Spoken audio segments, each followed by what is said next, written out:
Hello Mila, hello Jack, hello anyone else who's watching. Today's book on Storytime with Grandad is Grandpa Mudcake and the Crazy Haircut. This is Grandpa Mudcake.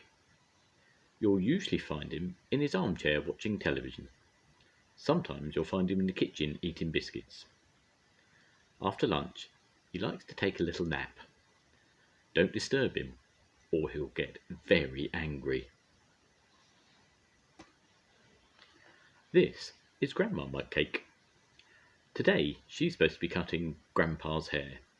She's been cutting it for 40 years and she's had enough. "I'm too old to be cutting your hair," she complains. "You'll have to go to a barber," she tells Grandpa. A barber, in case you do not know, is someone who cuts men's hair. Well, a whole year has passed and Grandpa still hasn't been to see a barber. He doesn't want to go. His hair is getting very long. In fact, he's starting to look rather silly. Grandpa knows it really is time for a haircut. The next day, Grandpa sets off to find a barber. Soon he comes across Basil's barber shop. A friendly man waves at him from inside the shop. A large jar of lollipops sits in the shop window. Grandpa thinks this looks like a very nice barber shop.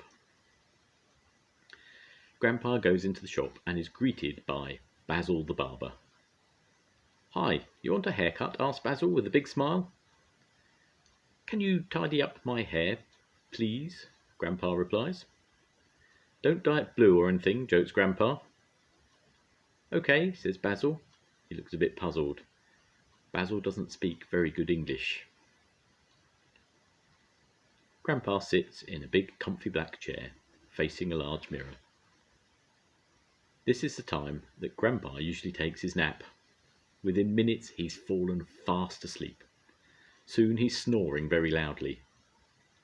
Basil sets to work on Grandpa's untidy hair. 2 hours later, Grandpa wakes up. He looks in the mirror and gets a terrible shock. "What have you done to me?" he shouts. "You say tie it up and dye it blue," says Basil. "No," shouts Grandpa angrily. "I said tidy it up and do not dye it blue." Grandpa is extremely angry. "Very sorry, sir," says Basil. "Don't worry," he adds. "I cut it all off." Basil quickly sets to work. This time, Grandpa stays wide awake. Soon all the blue hair has gone. Now, Grandpa has no hair left at all. In fact, he's completely bald. Luckily, Grandpa doesn't seem to mind. He's just glad that all the blue hair is gone. Basil doesn't charge Grandpa any money. "You want lollipop?" asks Basil as Grandpa is about to leave. "Yes, please," says Grandpa rather excitedly. Basil hands him a large, swirly rainbow lollipop. The lollipops are really for small children, but Basil noticed Grandpa staring at the lollipop jar. Grandpa is delighted. "Baldy head is good," says Basil, patting the top of his own bald head. Basil and Grandpa both laugh out loud. Grandpa thinks his trip to the barber hasn't been so bad after all. "See you, Baldy," says Grandpa, smiling. "See you, Baldy," laughs Basil. Grandpa sets off home with his lollipop. His head feels very cold without any hair. He doesn't seem to mind, though. He's too busy licking his lollipop to notice.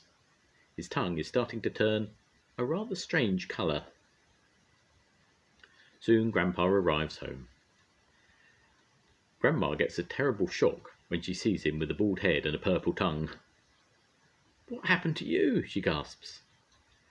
"The barber gave me a free haircut," laughs Grandpa. "And he gave me a delicious lollipop too," he adds.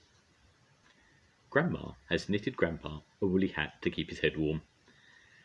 Grandpa never told her what really happened that day at the barber shop. He's been too busy dreaming about lollipops.